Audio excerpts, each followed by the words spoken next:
నమస్తే. నల్లగొండ, వరంగల్, ఖమ్మం పట్టభద్రుల ఉప ఎన్నికకు సంబంధించినటువంటి కౌంటింగ్ ప్రక్రియ కొనసాగుతూ ఉంది. నిన్న నుంచి ఈ రోజు వరకు కేవలం 2 రౌండ్ల ఫలితాలు మాత్రమే విడుదలైనటువంటి సందర్భం. 2 రౌండ్లలో కాంగ్రెస్ పార్టీ అభ్యర్థి తీన్మార్ మల్లన్న మెజార్టీ సాధించినప్పటికీ కూడా మరి ఓవరాల్గా చూసుకున్నట్టయితే ఉంటే 50% ఎబో రావాలి ఓట్లు. కానీ ఈ 2 రౌండ్ల ఫలితాలు చూస్తే కేవలం 38-40% మధ్యలోనే ఉన్నాడు.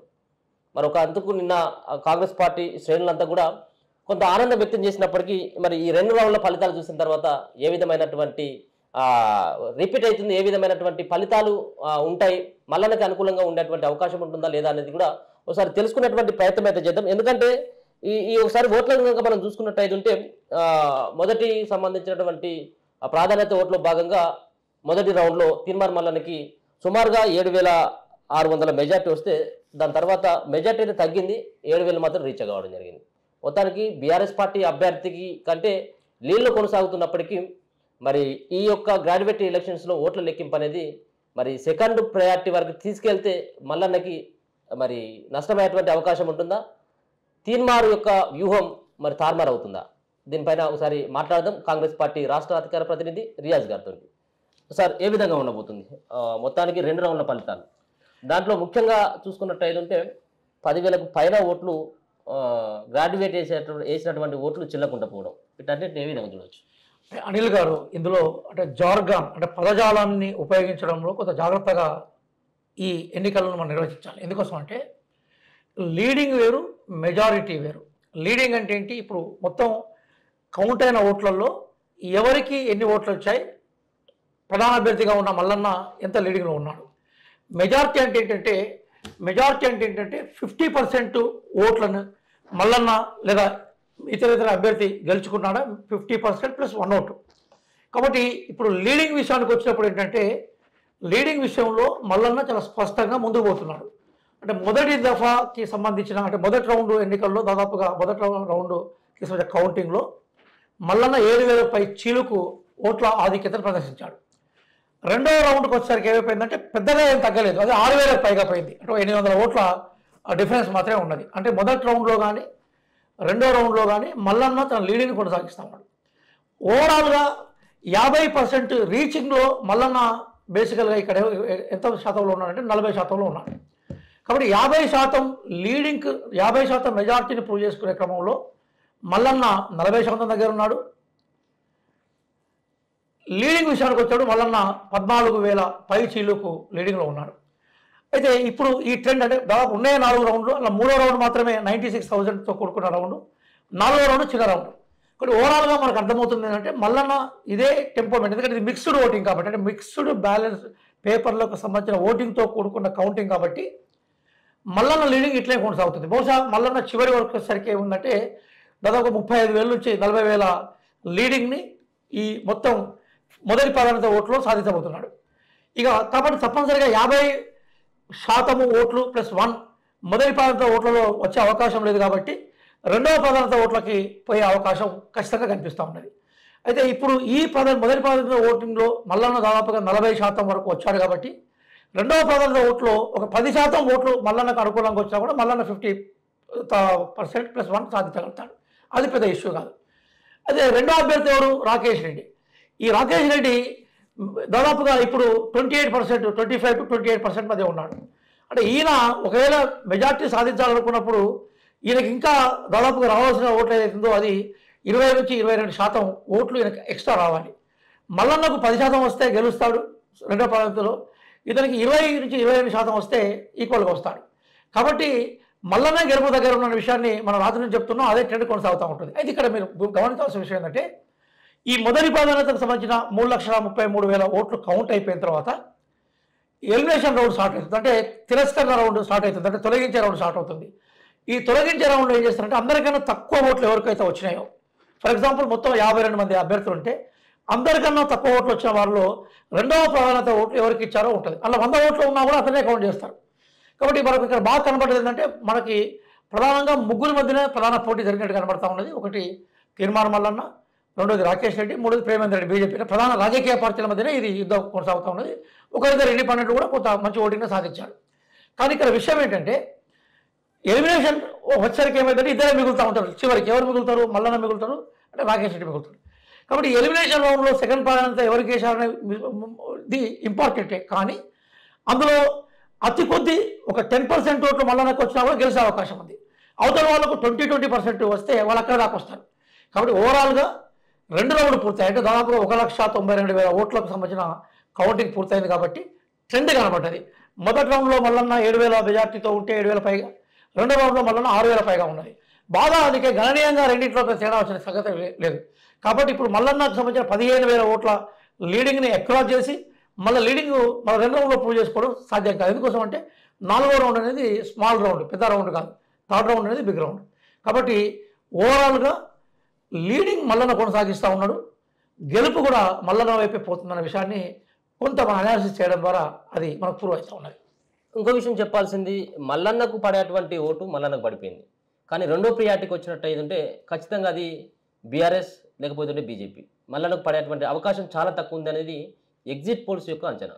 ఒకవేళ 40% కంటే మల్లన్న తక్కువ ఓట్లని మొదటి ప్రాధాన్యత ఓట్లు కనుక సాధించి 40% దాటితేనేమో మల్లన్నకి ఎడ్జ్ ఉంటుంది గెలిచేందుకు. 40% లోపు కనుక పరిమితమైనట్టయితే కొంత ఇబ్బంది అయ్యేటువంటి పరిస్థితి ఉంటుంది కాదంటారా మీరు? అంటే దాన్ని బాగా ప్రచారం చేస్తూ ఉన్నారు. అంటే కొంతమంది గెలిచే అభ్యర్థి యొక్క గెలుపును జీర్ణించుకోవాలని కూడా కొంతమంది ఉంటా ఉంటారు. కానీ చాలా క్లియర్ ఏం చెప్తున్నారంటే మొదటి ప్రాధాన్యత ఓటు మాత్రమే ట్రెండ్ని డిసైడ్ చేస్తుంది.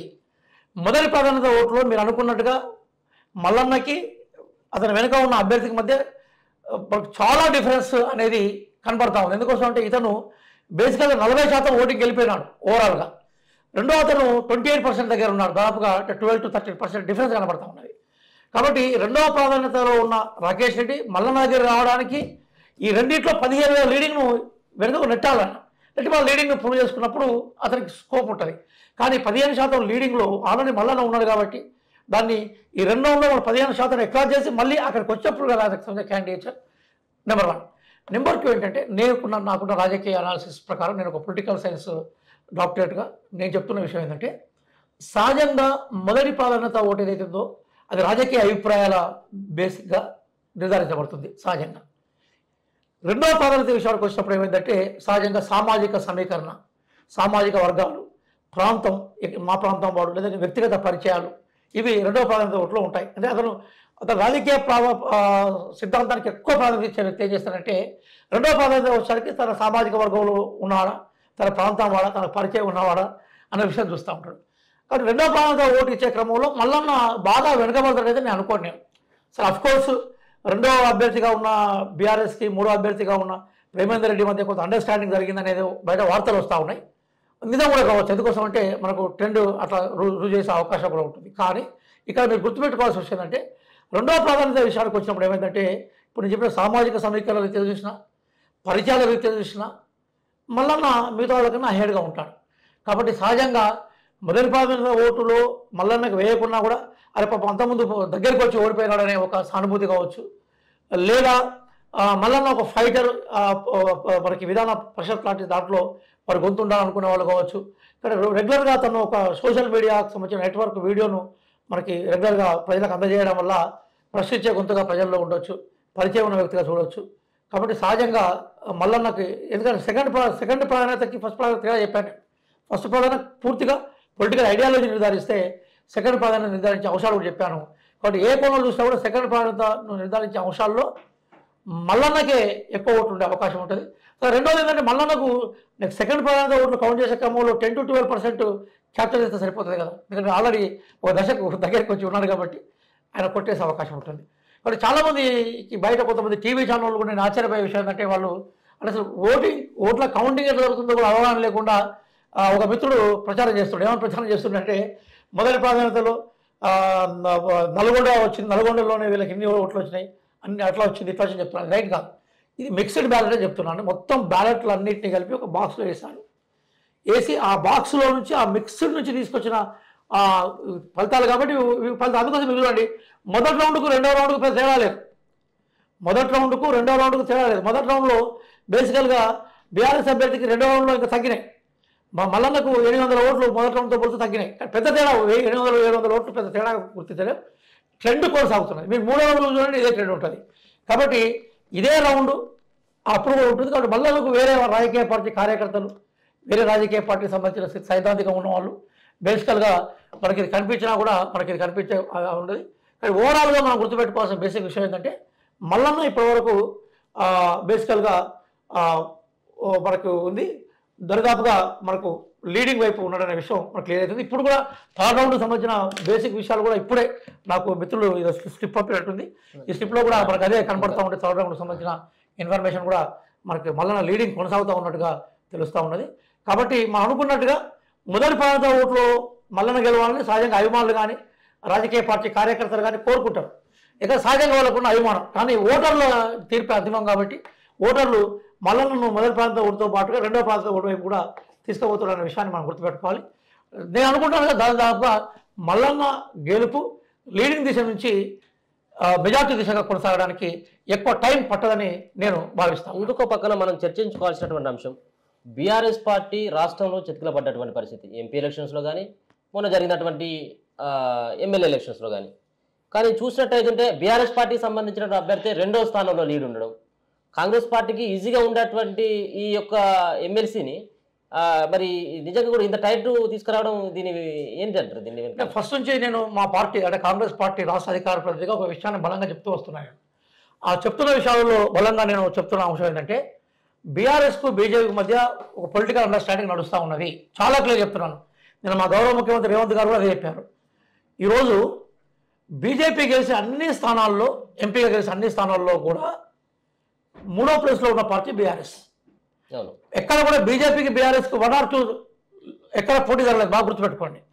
జరిగిన పోటీ అంతా కూడా బీజేపీకి కాంగ్రెస్ జరిగింది, కాంగ్రెస్కు బీజేపీ జరిగితే బీజేపీ గెలిచిన స్థానాల్లో మీరు జాగ్రత్తగా కనుక తీసుకుంటే అక్కడ బీఆర్ఎస్ మూడో ప్లేస్కి పోయింది. ఇక్కడ క్లియర్గా ఏమవుతుందంటే వాళ్ళ మధ్య ఒక అండర్స్టాండింగ్ ఉంది. అది ఇప్పుడు ఈ ఎన్నికల్లో కూడా ప్రస్ఫుటంగా కనబడుతుంది. నిన్న మీరు మొట్టమొదటిసారి నా తొలి అభిప్రాయాన్ని మీరు తీసుకున్నప్పుడు మన తొలి వెలుగు నుంచి ఆ విషయం చెప్పాను. నేను వాళ్ళ మధ్య ఒక అండర్స్టాండింగ్ ఉంది, ఆ అండర్స్టాండింగ్ కొనసాగుతూ ఉన్నదని చెప్పాను. ఇప్పుడు క్లియర్గా మీకు కనబడతా ఉంది. ఇప్పుడు ఉదాహరణకి ఏంటంటే ఇప్పుడు మీరు చెప్పినట్టుగానే ఖమ్మం, వరంగల్ అట్లాగే నల్గొండలో బీఆర్ఎస్ అతి తక్కువ అసెంబ్లీ స్థానాలను గెలుచుకున్నది. ఒక్క ఎంపీ స్థానాన్ని కూడా గెలుచుకోలేదు. కానీ ఎమ్మెల్సీ విషయానికి వచ్చినప్పుడు ఎందుకు బీఆర్ఎస్ ఓటింగ్ జరుగుతూ ఉన్నది అంటే క్లియర్గా నేను కొన్ని విషయాలను బేసికల్గా కెమెరా ముందర ప్రస్తావించడం, ప్రేక్షకులకు ఇప్పుడైతే చెప్పడం నాకు అభివాదం కాదు. కానీ ఇక్కడ కొన్ని అనుకోని కుట్రాలు జరిగాయి, అనుకోని అండర్స్టాండింగ్ జరిగాయి. అవి ఏ రూపంలో జరిగాయన్న విషయం మొత్తం అయిపోయిందాక తెలుస్తుంది. కానీ ఏదైనా కూడా బీఆర్ఎస్కు బీజేపీకి చక్కటి అండర్స్టాండింగ్ ఉందనడానికి ఇంతగా నిదర్శనం కనబడదు. కానీ ఇక్కడ ఇంకొక విషయం కూడా ఉన్నది. అది ఏముందంటే ఓవరాల్గా చెల్లరి ఓట్లు అనేవి నిజంగా కలవరపరిచే అవసరం. వాళ్ళు చెప్తున్నారు ఏంటంటే ఈ చిల్లర ఓట్లు ఎక్కువ మంది కూడా మల్లన్నకి టిక్ చేయడము, మల్లన్న జిందాబాద్ రాయడం చెప్పుడు. ఇది మల్లన్న టీము కాంగ్రెస్ పార్టీ కూడా మేము దీన్ని పునరాలోచించుకోవాలి. ఎందుకంటే ఓటర్ని ఓటు వేయడం అని అడగడమే కాకుండా ఓటు చైతన్యం చేయాల్సిన బాధ్యత కూడా మరి మల్లన్న ఓట్లు వేసిన వాళ్ళు, మల్లన్న కోసం పనిచేసే కార్యకర్తలు, మాలాంటి కార్యకర్తల మీద కూడా మాకు ఉండే. మేము స్పష్టంగా చెప్పాలి కదా, జై మల్లన్న రాయడం వల్ల మల్లన్న ప్రే చేస్తున్నాం కదా, దానివల్ల ఉపయోగం లేదు కదా. మినిమం అవేర్నెస్ సంబంధించిన విషయం కదా. అది అక్కడ బహుశా మల్లన్న అభిమానులు కానీ అట్లాగే మా కాంగ్రెస్ పార్టీ నాయకులు మేము కూడా స్పష్టంగా ఇంకా స్పష్టంగా చెప్పాను. కానీ ఇప్పుడు చెల్లని ఓట్లు 10,000 పైగా ఉంటే అవన్నీ మల్లన్న ఓట్లనే చెప్తున్నాం దాదాపుగా. మరి అవేర్నెస్ క్రియేట్ చేయడంలో కూడా కొంత మేము విఫలమైనాం. సరే ఏది అయినా కూడా ఊహించని ఫలితం మొదటి ప్రాంతంలో మల్లన్నకు వస్తారనుకున్నాం. కానీ ఊహించే ఫలితం వస్తుంది. కానీ బేసికల్గా మనం రెండవ ప్రాధాన్యత మీద డిపెండ్ కావాలి. రెండవ ప్రాధాన్యతలో నల్లని మూడో ప్రాధాన్యతలో పోయే అవకాశం ఉండదు. ఎలిమినేషన్ రౌండ్లోనే మల్లన్న వస్తాడు. తర్వాత మాకు ఇంకొక సమాచారం ఏంటంటే ఒక అభ్యర్థి అంటే దాదాపుగా కొంత బలహీన వర్గాలకు సంబంధించిన అభ్యర్థిగా చెప్పుకున్న అతను కూడా కొంత ఓటింగ్ పడ్డది. అందులో సెకండ్ ప్రయారిటీ కూడా మల్లన్న పడ్డట్టుగా కూడా ఇన్ఫర్మేషన్ ఉంది. ఏదైనా కూడా రకరకాల సమీకరణలు ఉన్నాయి. మా ఎమ్మెల్యేల కృషి, మా ఎంపీల కృషి, అట్లాగే మా ముఖ్యమంత్రి గారి గైడ్లైన్స్ ఇవన్నీ కూడా మమ్మల్ని గెలుపు దిశగా నిర్ధారిస్తున్న విషయాన్ని ఈ సందర్భంగా మనం గుర్తుపెట్టుకోవాలి.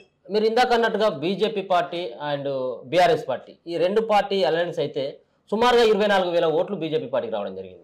దీన్ని మనం అంత ఈజీగా వాళ్ళిద్దరు ఎట్లా అలయన్స్ ఉన్నారని చెప్పేసి స్కోప్ చూడాలి. నేను చాలా క్లియర్ చెప్పిందంటే మనం చర్చిస్తున్నంత కూడా మొదటి ప్రాధాన్యత ఓటు సంబంధించి చర్చ చేస్తున్నాం. నేనేమన్నాను, మొదటి ప్రాధాన్యత ఓటు అనేది రాజకీయ పార్టీ ఐడియాలజీ, రాజకీయ పార్టీల పడితే నిర్ధారిస్తుందని స్పష్టంగా చెప్పాను నేను. కానీ సెకండ్ ప్రయారిటీ వచ్చేసరికి ఏమవుతుంది, నువ్వు మొదటి ప్రయారిటీ ఒక అభ్యర్థికి వేసినాక రెండో ప్రయారిటీ ఓటు కూడా అభ్యర్థికి వేయవు కదా. కాబట్టి ఇక్కడ ఏమైందంటే బీజేపీకి మొదటి ప్రయారిటీ వేసిన అభ్యర్థి 24,000 ఓట్లలో బీజేపీకి పోయే అవకాశాలు కూడా కనిపిస్తూ ఉన్నాయి. అదే నేపథ్యంలో బీజేపీకి మొదటి ప్రాంతంలో చేసిన అభ్యర్థి ఓటరు రెండవ ప్రాంతంలో బీఆర్ఎస్కి ఓట్లు వేసే అవకాశాలు కూడా కనిపిస్తూ ఉన్నాయి. కాబట్టి వాళ్ళ మధ్య ఎక్స్చేంజ్ కావచ్చు. కానీ ఎక్స్చేంజ్ అయినా కూడా ఏంటంటే మొదటి ప్రాధాన్యత ఓట్లోనే మల్లన్న చాలా అబ్సల్యూట్గా 15,000 లీడింగ్ వరకు పోయినాడు. కాబట్టి వాళ్ళు అటు ఇటు ఎక్స్చేంజ్ అయినా కూడా మల్లన్నకు వీళ్ళిద్దరే కాదు కదా, ఇంకా వీళ్ళిద్దరే కాకుండా ఇంకొక 49 మంది అభ్యర్థులు, ముగ్గురే కాకుండా 52లో మిగతా 49 మంది అభ్యర్థుల్లో వాళ్ళకు వచ్చే రెండో ప్రాంతంలో కనీసం 10 to 11% మల్లన్న గెయిన్ చేసినా కూడా మల్లన్న విజయం సాధించే అవకాశం ఉంది. ఇంకొక పక్కన మనం ఇండిపెండెంట్ అభ్యర్థి అశోక్ కుమార్, ఆయన గురించి కూడా మాట్లాడుకోవాల్సిన అవసరం. ఆయనకు దరిదాపుగా బీజేపీ పార్టీకి అభ్యర్థికి వచ్చిన ఓట్లు దరిదాపుగా 20,000 పైచీలకు వచ్చినాయి ఓట్లు. దానివల్ల ఇక్కడ కాంగ్రెస్ పార్టీ అభ్యర్థి మల్లన్న లాస్ అవుతున్నారు అనుకోవచ్చా? అంటే కాదు, ఆయన మీరు ఇండిపెండెంట్ అభ్యర్థి ఎందుకుంటున్నారు? మీరు ఆయనను బీఎస్పీ సపోర్ట్ చేసింది, ఆయన బహుజన సమాజ్ పార్టీ ఓపెన్గా చెప్పింది కదా. అలాగే ఒక కమ్యూనిటీకి సంబంధించిన ఒక పెద్ద మనిషి, ఒక కమ్యూనిటీకి సంబంధించిన పెద్ద ఆయన దగ్గరికి పోయి ఆయన శాస్త్రాంగ దండాలు పెట్టడం వల్ల ఆయన కూడా ఆయన కొంత కనికరించాడు. అట్లాగే ప్రధానంగా నిరుద్యోగుల్లో ఒకటి ఏముందంటే కాంగ్రెస్ పార్టీ పవర్లోకి రాగానే వెంటనే నోటిఫికేషన్లు నిరుద్యోగులు ఎక్స్పెక్ట్ చేయడం తప్పు కాదు. కానీ కాంగ్రెస్ పార్టీకి ఉండే పరిమితి ఏమైపోయిందంటే వీళ్ళు పవర్లోకి వచ్చిన వెంటనే మళ్ళీ పార్లమెంట్ ఎలక్షన్స్ వచ్చాయి, ఎలక్షన్ కోడ్ వచ్చింది. కాబట్టి నిరుద్యోగులు ఏదైతే ఎక్స్పెక్ట్ చేశారో ఆ దిశగా కాంగ్రెస్ పార్టీ అనేది ఇంకొంచెం చొరవ తీసుకుని ఒక ప్రకటనలు చేయాల్సి ఉండే.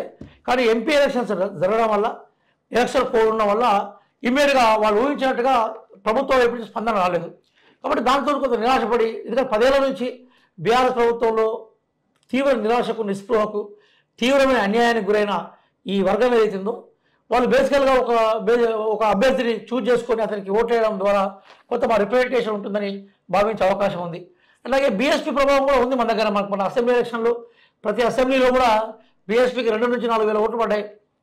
మనం చూసాం. ఎందుకంటే ఆయన ప్రవీణ్ కుమార్కి సంబంధించిన కొంత వేవ్ ఉండేటప్పుడు ఓడిపోయిన వాళ్ళు గెలిచే అవకాశం లేకున్నా కూడా, అంటే దాదాపుగా మనకి 34 నియోజకవర్గాల్లో వాళ్ళకు కూడా కొంత ఓటు బ్యాంక్ ఉండేది కదా, అది అతనికి కలిసి వచ్చడం. ప్రధానంగా తన సామాజిక వర్గానికి సంబంధించిన వాళ్ళను, అట్లాగే తన దగ్గర చదువుకున్న వాళ్ళను, మిగతా వాళ్ళను కూడా ఆ దిశగా కొంత మోటివేట్ చేయడంలో కూడా కొంత సమర్పితం అయినట్టుంది. అతను గెలుపు నిర్ధారిస్తారని అనుకోలేను. కానీ మల్లన్న ఓటుకి ఆయన ఓటుకి సంబంధం లేదు. మల్లన్న ఓటు ప్రధానంగా గతంలో టీఆర్ఎస్ పార్టీని గద్దెదించాలి అని ఎవరైతే బలంగా కోరుకున్నారో వాళ్ళకి వేశారు. నిరుద్యోగులు కూడా అధిక సంఖ్యలో మల్లన్నకి వేశారు. నేను పోయినప్పుడు మేము ఒకటే చెప్పాం, బాబు మీరు 10 సంవత్సరాలు ఆగిన వాళ్ళు ఇంకొక 100 రోజులు ఆగలేరు అన్నప్పుడు వాళ్ళు నిజాలుగా ఒప్పుకున్నారు. అప్పుడు రిజల్ట్ ఆగిపోతే ఆ రిజల్ట్ కాంగ్రెస్ పార్టీ ఇప్పించి 30,000 మందికి పోస్టింగ్స్ ప్రకటించింది కదా. ఎస్, ప్రతి అభ్యర్థికి కొంత అది ఉంటుంది, వాళ్ళు మనకు కాదనిలేవు. కానీ నాకు తెలిసి ఎలివేషన్ రౌండ్లో 49 మందిలో ఒక 40 మంది అయిపోయేసరికి ఆ ఓట్లతోటే మల్లన్న గెలిచే అవకాశం ఉంటుంది. ఇక్కడ దాకా వస్తుందని అనుకోను. సరే, ఏదైనా కూడా మల్లన్న అభిమానులు కానీ ప్రధానంగా కాంగ్రెస్ పార్టీకి సంబంధించిన నాయకులు, కార్యకర్తలు, మల్లన్న కోసం కష్టపడ్డ ప్రజాస్వామ్యవాదులు కానీ మొదటి రౌండ్లో మొదటి ప్రాంత ఓటుతో మల్లన్న గెలిస్తే మరింత సంతోషపడేవాళ్ళు. ఇప్పుడు రెండవ ప్రాంత ఓట్లో గెలవబోతున్నారు కాబట్టి సంతోషపడతారు. ఓకే, 2 రౌండ్ల ఫలితాలు అంటే నిన్న మధ్యాహ్నం నుంచి ఈ బండిల్స్ కట్టేటువంటి కార్యక్రమం 12-1 గంటల వరకు జరిగింది. 1 గంటల నుంచి ఈ పూర్తి సంబంధించినటువంటి కౌంటింగ్ ప్రక్రియ కొనసాగింది. దాదాపుగా ఇవాళ ఉదయం 9 గంటల వరకు 2వ రౌండ్ ఫలితం వెలువడినటువంటి పరిస్థితి. ఇవాళ తుది తీర్పు వచ్చేటువంటి అవకాశం ఉంటుందంటారా? ఎవరు గెలుస్తారన్నటువంటి నాకు తెలిసి అంటే మొదటి అంచనా వేసే అవకాశం మాత్రం వస్తుంది. ఎందుకోసం అంటే ఇవాళ మధ్యాహ్నము 2 గంటల వరకు నేను ముందుగా చెప్పాను. నేను మీకు మొదటి రౌండ్కి చాలా టైం తీసుకుందాం అనుకుంటాను. అలా ఫస్ట్ నీకు ఒక 7 గంటలు 8 గంటలు కౌంట్ చేయవు. ఎందుకోసం అంటే అవన్నీ కూడా బ్యాలెట్, ఎందుకంటే బ్యాలెట్ అనేది చాలా పెద్ద బ్యాలెట్. ఇది 52 మంది అభ్యర్థులతో కూడుకున్నది. జంబో బ్యాలెట్ అంటాం మనం, పెద్ద బ్యాలెట్ అది. ఆ బ్యాలెట్ ఓపెన్ చేసి ఫస్ట్ కట్టలు కట్టాలి, దానికే చాలా టైం పడుతుంది. 8 గంటల టైం దానికే పోయింది. మొదటి కౌంటింగ్ 7 గంటలు పడితే రెండో కౌంటింగ్ దాదాపుగా 6 గంటల ప్రాంతంలో దాదాపు పూర్తి అయిపోయింది. ఇంకా 3వ రౌండ్ కూడా 6 గంటలు పట్టే అవకాశం ఉంటుంది. 4వ రౌండ్ చిన్న రౌండ్ కాబట్టి 4 గంటల్లో తేలిపోయే అవకాశం ఉంటుంది. ఏది ఏమైనా కూడా ఇవాళ సాయంత్రం మొదటి రౌండ్లో కనుక మల్లన్న 35% పైగా ఓట్లు తెచ్చుకుంటే రెండవ ప్రాధాన్యతలో 15% ఓట్లకు దగ్గరికి వస్తాడు. ఒకవేళ మల్లన్న కనుక 35% ఓట్లను మొదటి ప్రాధాన్యత ఓట్లలో తెచ్చుకోకుంటే మాత్రం సెకండ్ ప్రయారిటీ నుంచి థర్డ్ ప్రయారిటీ వరకు పోయే వరకు కూడా బహుశా నాకు తెలిసి రిజల్ట్ను నిర్ధారించడం సాధ్యం కాదు. ఇప్పుడైతే మల్లన్న 40%లో ఉన్నాడు, 39-40%లో ఉన్నాడు. 35%కి బిలో కనుక మొత్తం రౌండ్ అయిపోయేసరికి మల్లన్న ఉంటే బహుశా కౌంటింగ్ అనేది థర్డ్ ప్రయారిటీ వరకు పోతుంది, అంటే థర్డ్ ఎలిమినేషన్ రౌండ్ వరకు పోతుంది. ఒకవేళ అట్లా కాకుండా మాత్రం రెండవ ప్రాధాన్యతతోటే మల్లన్న గెలుపు పద్యమయ్యే అవకాశం కనిపిస్తుంది. ఇప్పుడు 3వ రౌండ్ కొనసాగుతా ఉంది కౌంటింగ్ అనేది. ఈ 3వ రౌండ్లో ఎంత కౌంటింగ్, చివరి రౌండ్ లో ఎంత కౌంటింగ్ అయ్యేటువంటి మనం దాదాపుగా ఇప్పుడు మనకి మొదటి రౌండ్లో 96,000, అవును రెండో రౌండ్లో 96,000, మూడో రౌండ్లో 96,000, మొత్తం టోటల్ కౌంట్ కావాల్సింది 3,33,000. కాబట్టి నాలుగో రౌండ్ అనేది దాదాపుగా ఇందులో ఆఫ్ వస్తున్నది. కొంచెం మూడో రౌండ్ అనేది కీలకమైనది. ఇప్పుడు ఇప్పుడు రెండో రౌండ్లో కనుక అంటే రెండో రౌండ్ కీలకమైంది కాబట్టి వలన మెజార్టీని లీడింగ్ కంటిన్యూ చేశాడు. మూడో రౌండ్ కనుక ఇదే కొనసాగుతుంది, నాలుగో రౌండ్ నిర్ధారణ చేయలేదు. నాలుగో రౌండ్ నిర్ధారణ చేసే అవకాశం లేదు. మూడో రౌండ్లో అటు అయ్యే అవకాశం తక్కువ కనిపిస్తుంది. రెండో రౌండే కంటిన్యూ. ఇప్పుడు 7,000 మెజార్టీ వచ్చింది రెండు రౌండ్లలో. ఇప్పుడు ఈ ఒక 10,000 మెజార్టీ వచ్చినా కానీ డిసైడ్ చేసి అందుకోసం రెండో రౌండ్లో మళ్ళీ కంఫర్టబుల్ పొజిషన్కి వచ్చాడు. ఫస్ట్ రౌండ్లో లీడింగ్కి వచ్చాడు, సెకండ్ రౌండ్లో ఫిక్స్ అయిపోయినాడు. థర్డ్ రౌండ్ కనుక అదే కంటిన్యూ అయితే మళ్ళీ గెలుపుని ఎవరు ఆపలేదు. ఎట్లా అని చెప్పుకోవచ్చు? వెరీ సింపుల్ కదా. ఇప్పుడు నేనేమంటున్నాను, మొత్తం 4 రౌండ్లలో మళ్ళీ 40% కనుక మొదటి ప్రాథమిక ఓట్లు ఫిక్స్ అయిపోతే రెండవ ప్రాథమిక ఓట్లు లెక్కించే క్రమంలో ఒక 10% ఓట్లను తీసుకున్నా కూడా 50%కి వస్తాడు కదా. ఇప్పుడు 40% కంటిన్యూ అవుతున్నది. ఇప్పుడు 39-40% కంటిన్యూ అవుతున్నది. ఇప్పుడు మూడో ప్రాధాన్యత ఓటు కనుక ఇదే ట్రెండ్ అంటే 7,000-8,000 లీడింగ్ కనుక అట్లే కంటిన్యూ అయితే is going to win. Fourth round అనేది ప్రభావితం చేయదని నేను చెప్పాను. కాబట్టి ఇప్పుడు బేసికల్గా మల్లన్న కంఫర్టబుల్ ఉన్నాడు. మూడో రౌండ్ కనుక ఉంటే అతను గెలుపును ఖాయం చేసుకోవడానికి సిద్ధంగా ఉన్నాడని చెప్పుకోవచ్చు. మనం తీన్మార్ అంచనా, ముఖ్యంగా కాంగ్రెస్ పార్టీ అంచనా పూర్తిగా తాన్మార్ అయింది అనుకోవచ్చు. మీరు ఎట్లా అనుకుంటారు? మేమేం పిలిపించామంటే మల్లన్నకి మొదటి ప్రాంత ఓటే ఉన్నాము. మొదటి ప్రాంత ఓటు ఎవరికి ఎక్కువ వేశారు? మీరే చెప్పండి, నాకు మీరే చెప్పండి. 71,000 ఓట్లు కదా ఇప్పుడున్న మనకు 1,92,000లో 72,000 ఓట్లు మల్లన్నకు వచ్చాయి. రెండో అభ్యర్థి 56,000 దగ్గర ఆగిపోయినాడు కదా. కాబట్టి మా పిలుపును ప్రజలు గౌరవించారు కదా, పట్టభద్రులు గ్రాడ్యుయేట్స్ గౌరవించారు కదా. ఇప్పుడు మీరు అన్నట్టుగా మేము సెకండ్కు పోతానో లేదా రెండో అభ్యర్థిగా ఉన్న రాకేష్ రెడ్డి ఆయన దాదాపుగా 65,000 దగ్గరికి, మేము 72,000 దగ్గరికి ఉంటే ఏదైనా జరిగే అవకాశం ఉంటుంది. 15,000 ఓట్లు. ఇప్పుడు గుర్తుపెట్టుకోండి సార్, 192,000 ఓట్లలో 14,000 పై చీలుకు లీడింగా కాదా? ఇదేం 10 లక్షల ఓటింగ్ కాదు కదా. కాబట్టి మేము వీఆర్ కంఫర్టబుల్. తర్వాత ఇంకోటి రెండో ప్రాంత ఓట్లు మేము ఎక్కడికి వస్తున్నాం? మనం ఇప్పుడు మొత్తం పోలైన ఓట్లు 40% ఓట్లు మనతోటే ఉన్నాయి కదా. కాబట్టి రెండో ప్రాంతం వచ్చేసరికి మేము 10-12% పట్టుకొచ్చినా మేము గెలుస్తాం కదా. కాబట్టి గెలుపును ఆపడం సాధ్యం కాదు. నెంబర్ 1 కాకుంటే మనం అనుకున్న సమయంలో అనుకున్న విధంగా రిజల్ట్ రావడంలో కొంత జాప్యం జరుగుతుంది. దానికి చాలా కారణాలు ఉన్నాయి. ఇప్పుడు నిజంగా మల్లన్న అంటే ఒక్కోసారి అందుకోసం ఏంటంటే మనకి ఎక్స్ట్రీమ్ లవ్ అంటే చాలా ఎక్స్ట్రీమ్ అభిమానం కూడా ఒక్కోసారి దెబ్బతీస్తుంది. ఇప్పుడు నేను చెప్పినట్టుగానే జై మల్లన్నే గొప్పవాడు, ప్రశ్నించే గొంతుకు ఓటేయండి అని బ్యాలెట్ పేపర్లో రాయడం అనేది అది ఎక్స్ట్రీమ్ అయిన అఫెక్షన్ కదా. అట్లా కాకుండా మన దానికన్నా ఏదు పద్ధతి ఉండాలి కదా. ఏదు పద్ధతితో ఓట్లేస్తే ఇప్పుడు ఆ చెల్లెల ఓట్లలో ఇంకో 5,000 మల్లన్నకు 5,000 6,000 కలిసేవి కదా. 90% మల్లన్నకు పడేటువంటి ఓట్లు. అందుకోసం నేను అంటున్నాను కదా, కనీసం ఇప్పుడు ఈ 15,000 లీడింగ్కి ఇంకో 5,000 6,000 కలుపుకుంటే 20,000 పైగా లీడింగ్ నమోదయ్యేది కదా. కాబట్టి బేసికల్గా విజ్ఞతతో మనం ఎప్పుడు కానీ ఆవేశం కన్నా ఆలోచన విజ్ఞతనే రాజకీయాలను శాసించాలి మనం. అందుకోసం ఎప్పుడు కూడా నేను వ్యక్తిగతంగా ఒక రాజనీతి శాస్త్రంలో డాక్టరేట్గా గోల్డ్ మెడలిస్ట్గా నేను యువతకు నేను బేసికల్గా నేను చెప్తున్న విన్నపం ఏంటంటే, ఎప్పుడైనా రాజకీయాలు అనేవి మన బతుకుల్ని సామాజిక గతిని ప్రగతిని నిర్దేశించేవి. కాబట్టి వీటి ఆవేశంతో ఎదుర్కోవద్దు. ఎప్పుడైనా కూడా ఆలోచన విజ్ఞతతో హేతుబద్ధతతో మాత్రమే వీటిని ఉపయోగించుకున్నప్పుడు మనం అనుకున్న కోణంలోకి మనం వచ్చే అవకాశం మనకు అనిపిస్తుంది. ఇక్కడ చిట్ట చివరి క్షణంలో బీఆర్ఎస్ పార్టీ కొంత ఎడ్జ్ ఉంటుందని చెప్పేసి అన్నప్పటికీ కేటీఆర్ చేసినటువంటి వ్యాఖ్యలు ఏదైతే బిట్స్ బిలానని లేదా పల్లి బటాని అని చెప్పేసి చేసినటువంటి వ్యాఖ్యలు ప్రభావం చూపిందంటారా? ఇప్పుడు నిజానికి అంటే మనం ఆనెస్ట్గా అనుకున్నప్పుడు బీఆర్ఎస్కి ఎప్పుడు కూడా గ్రాడ్యుయేట్లో అట్లాగే ఎంప్లాయీస్లో దాదాపుగా సానుభూతి ఎప్పుడు లేదు, ఇప్పుడు కూడా ఉండదు. కానీ వాళ్ళు ఇక్కడ ఏమైందంటే వాళ్ళు చాలా ప్రధానంగా మల్లన్న క్యారెక్టర్ని అసాసినేషన్ చేసే ప్రయత్నం చేశారు. అంటే మనము వ్యక్తిత్వ హననం అంటాం తెలుగులో దాన్ని అన్నట్టు. అంటే ఒక మనిషి బాగా ఎదుగుతూ ఉన్నప్పుడు ఈయన మొత్తం శక్తినంతా పెట్టి ఆ వ్యక్తిని మీద మచ్చలేసే ప్రయత్నాన్ని మరకలేసే ప్రయత్నాన్ని చేయడంలో బీఆర్ఎస్ కొంతమేర సక్సెస్ అయిన విషయం మనకు కనబడతా ఉన్నది. ఎందుకంటే నాకు తెలిసి నేను దాదాపుగా 20-25 సంవత్సరాల నుంచి రాజకీయాల్లో ప్రత్యక్షంగా ఉన్నాను, లెఫ్ట్ ఆర్గనైజేషన్స్లో పనిచేశాను. కానీ ఎప్పుడు సిద్ధాంతాల పరమైన విధానాల పరమైన జరిగే చర్చ మొట్టమొదటిసారిగా ఈ ఎమ్మెల్సీ ఎలక్షన్స్కి వచ్చేవారికి ఏమైపోయిందంటే వ్యక్తిగత అటాక్కి క్యారెక్టర్ అసాసినేషన్కి పోయింది. అది చాలా దుర్మార్గం. అంటే దాదాపుగా నాకు తెలిసి సరే మల్లన్న నడుపుతున్న యూట్యూబ్ ఛానల్ అనేది కొంత ప్రజల్లో కొంత ప్రశ్నించే తత్వంలో ముందుకు పోయింది. ఇప్పుడు మీ ఛానల్ కూడా ఆ దిశలో ఉన్నది. కాబట్టి మిగతాకి బేసికల్గా కొంతమందిని వాళ్ళు ప్రధానంగా వ్యక్తిగత శత్రువులు లేదా ఆర్గనైజేషన్ పరమైన శత్రువులు వాళ్ళందరినీ బీఆర్ఎస్కి సంబంధించిన కేటీఆర్ గారు వాళ్ళందరినీ దగ్గర తీసి ఒక్కసారి భయంకర అటాక్ మొదలుపెట్టాడు. ఏదైనా పోయింది అటాక్ పట్టభద్రులారా మీరు బ్లాక్ మెయిలర్కి ఓటేస్తారన్నారు. ఆయన అధికారంలో ఉన్నా మళ్ళీ అయితే ఇప్పుడు అధికార పార్టీలో ఉన్నాడు. ఇప్పుడు మొట్టమొదటిసారిగా కాంగ్రెస్ వచ్చి తిప్పి పోతే 4 నెలలు అయితే లేదు. ఇప్పుడు ఆయన అధికార పార్టీలో ఇప్పుడు మొట్టమొదటిసారి కనబడుతున్నాడు. 10 ఏళ్ళ మల్లన్న పోరాటం ఎప్పుడైనా కూడా ప్రతిపక్షంలో ఉండి జరిగింది. ప్రతిపక్షంలో ఉండి తనకి ఏమో వెనక తాడు బొమ్మలు కూడా ఏం లేదు, వెనక పార్టీలు కూడా లేవు, ఆయన పోరాడాడు. ఇప్పుడు ఒకసారి ఆయన అధికారంలోకి ఇప్పుడు వచ్చాడు. కాబట్టి నువ్వు ప్రతిపక్షంలో ఉండి ప్రశ్నించే గొంతుగా నువ్వు బ్లాక్మెయిల్ చేసే అవకాశం ఉంటుందా? బ్లాక్మెయిల్ ఎవరు చేస్తాడు? వెనక అంగు ఆర్భాటం ఉన్నప్పుడు అవకాశాలు ఉంటాయి. కానీ అది చేసింది బీఆర్ఎస్ వాళ్ళు. ఇప్పుడు బీఆర్ఎస్ వాళ్ళు యాక్టివిటీ వాళ్ళని ఓడగొట్టింది. ఇప్పుడు మనకు ఎట్లయిందంటే వాళ్ళు ఎంత దుర్మార్గంగా ప్రజల్ని బ్లాక్మెయిల్ చేశారంటే టీఆర్ఎస్గా ఆరంభమయ్యారు. అంటే తెలంగాణతో ఆరంభమై కంఫర్టబుల్ మెజార్టీ వచ్చినాక ఆ టీం తీసేసి బీకి వచ్చారు వాళ్ళు. అంటే కన్నతల్లి పేరునే మార్చారు. కన్నతల్లి పేరునే మార్చి వాళ్ళు బీఆర్ఎస్గా మారినారు. అంటే ప్రజల్ని తెలంగాణ పేరుతో సెంటిమెంట్తో తీసుకొని బ్లాక్మెయిల్ చేసి బీఆర్ఎస్కి వెళ్ళిపోయినారు. అట్లాగే ఎంపీ ఎలక్షన్ తీసుకున్నాం. 40 సీట్లు 39 సీట్లు వాళ్ళకు అసెంబ్లీ ఎలక్షన్స్ ఉండే.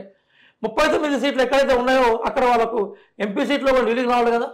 0 నియోజకవర్గాల్లో లీడింగ్లో ఉన్నారు వాళ్ళు ఎవరు? బీఆర్ఎస్ వాళ్ళు. అంటే నీకు ఎవరైతే ఎమ్మెల్యేలను ప్రజలు ఆదరించి గెలిపించారో ఆ ఎమ్మెల్యేలను మోసం చేసి రేపు వాళ్ళు బీజేపీకి అగేన్స్ట్ పోటీ చేయాలన్నా, అక్కడ పోరాటం చేయాలన్నా, మనకి బీఆర్ఎస్ కాంగ్రెస్ అగేన్స్ట్ పోరాటం చేయాలన్నా బీఆర్ఎస్ వాళ్ళు. కాబట్టి వాళ్ళు ఎంపీ ఎలక్షన్లు ఏం చేశారు? ఆ ఎమ్మెల్యేనే బ్లాక్మెయిల్ చేశారు. ప్రపంచంలో బ్లాక్మెయిలర్స్ కేర్ ఆఫ్ అడ్రస్ ఏదైతే ఉందో అది టీఆర్ఎస్ ఎలియాస్ బీఆర్ఎస్. ఓకే, మాట్లాడే అత్తే వాళ్ళలేదు, అరతే వాళ్ళలేదు. రియాజ్ గారు చిట్ట చివరిగా ఇక్కడ నల్లగొండ నుంచి విజయంతో బయటకు వెళ్తారా? 100%. ఇంకా దాని పైన ఒకటి ఉంటే 101%. కాకపోతే మనం అందరం ఇలా సాయంత్రం ఊరేగింపు తీసుకొని మల్లన్నకు మనం స్వాగతం పలుకుదాం అనుకున్నాం. అది అర్ధరాత్రి ఉషోదయం లాగా బయటకు వస్తాయని మనం చూస్తాం. చాలా అంటే హుషారుగా ఉన్నారు కానీ బ్రేక్లు వేస్తా ఉంది. ఇప్పుడు ఈ రిజల్ట్ నేనేమంటున్నా, పోరాటంలో గెలుస్తేనే మజా ఉంటుంది. మల్లన్న ఆ కెరీర్ కూడా పోరాటాల నుంచి ఈరోజు తనకు ఒక పాపులారిటీ సంపాదించుకున్న కెరీరే. అట్లాగే మా గౌరవ ముఖ్యమంత్రి రేవంత్ రెడ్డి గారి కెరీర్ కూడా అట్లే పోరాటాల నుంచి బయటకు తీసుకొస్తుంది. మా రాహుల్ గాంధీ గారి కెరీర్ కూడా అట్లనే. ఆయన రాహుల్ గాంధీ తెలిసి మొత్తం ప్రపంచంలో అంత ట్రోలింగ్ గురైన వ్యక్తి రాహుల్ గాంధీ గారు తప్ప మరే ఉండరు. కానీ ఈరోజు మొత్తం భారత రాజకీయాల్లో ఒక ద్రోపాలలాగా దేశం అంతా ఆయన వైపు చూస్తూ ఉన్నది. కాబట్టి పోరాటం ఏదైతుందో అది విజేత నిర్ణయిస్తుంది. యుద్ధంలో విరోధంగా పోరాడిన గెలిపే గొప్పగా ఉంటుంది. ఆ గెలుపును మళ్ళీ ఆస్వాదించబోతున్నారనే విషయాన్ని మనం ధృవీకరిద్దాం. Okay, thank you so much. 3వ రౌండ్ ఫలితం తర్వాత మరొకసారి రియాజ్ గారితో చర్చించేటువంటి ప్రయత్నం అయితే చేద్దాం. 3వ రౌండ్ కౌంటింగ్ జరుగుతూ ఉన్నది. మరి ఈ సంబంధించినటువంటి కౌంటింగ్లో మల్లన్నకి ఏమైనా ఇదే విధంగా ట్రెండ్స్ కొనసాగుతాయా, లేకపోతుంటే అది అనూహ్యంగా మరి ఏమైనా బీఆర్ఎస్ కానీ బీజేపీ కానీ ఏమైనా పుంజుకుంటుంది అనేది కూడా మరి కాసేపట్లో తెలిసేటువంటి ఆస్కారం ఉంది. మొత్తానికైతే చూసుకున్నట్టయితే ఇప్పటి వరకు కాంగ్రెస్ పార్టీకి వచ్చినటువంటి ఓట్లను కనుక చూసుకున్నట్టయితే 70,785 ఓట్లు, మరో పక్కన బీఆర్ఎస్ పార్టీకి 56,000 ఓట్లు, బీజేపీ పార్టీకి 24,000 ఓట్లు వస్తే స్వతంత్ర అభ్యర్థి అశోక్ గౌడ్కి 20,127 ఓట్లు రావడం జరిగింది. అంటే ఇక్కడ పోటీ అనేది కేవలం బీఆర్ఎస్ వర్సెస్ కాంగ్రెస్ పార్టీనే కొనసాగుతూ ఉంది. ఇప్పటికైతే మల్లన్న లీడ్లో కొనసాగుతున్నప్పుడు కూడా దాదాపుగా 14,000 లీడు కొనసాగుతూ ఉన్నది. 33,33,000 సంబంధించినటువంటి పోలింగ్ జరిగితే దీంట్లో మల్లన్నకు వచ్చినటువంటిది ఇప్పటివరకు అయితే 2 రౌండ్లకు గాను 14,000 లీడు రావడం జరిగింది. ఇదంతా కూడా చూసుకున్నట్టయితే 40% లోపు మరి మల్లన్న వీటిని మనం అంచనేస్తే 40% లోపు మల్లన్న ఓట్లు సాధించేటువంటి ఆస్కారం. ఏదేమైనప్పుడు కూడా రెండో సంబంధించినటువంటి ప్రాధాన్యత ఓటుతోటే ఎవరు గెలుస్తారన్నటువంటిది డిక్లేర్ అయ్యేటువంటి అవకాశం ఉంటుంది. చూద్దాం మరి మరో 2 రౌండ్లలో ఎట్లాంటి ఫలితాలు వస్తాయి. ఈ 3వ రౌండ్ అనేది కూడా అతి కీలకమైనటువంటి సంబంధించినటువంటి రౌండ్ ఇది. మరి ఈ రౌండ్లో ఏ విధమైనటువంటి ఫలితాలు ఉంటాయి, ఈ ఫలితాలు వచ్చేటువంటి దానిపైన కాస్త ఎవరు గెలుస్తారనేది కొంత హోప్ పెట్టుకోవచ్చు. మరి కాంగ్రెస్ శ్రేణులు అయితే ఆశాభావాన్ని వ్యక్తం చేస్తూ ఉన్నారు. బీఆర్ఎస్ శ్రేణులు సైతం కూడా వాళ్ళకి సెకండ్ ప్రయారిటీ ఓటు కలిసి వస్తుంది.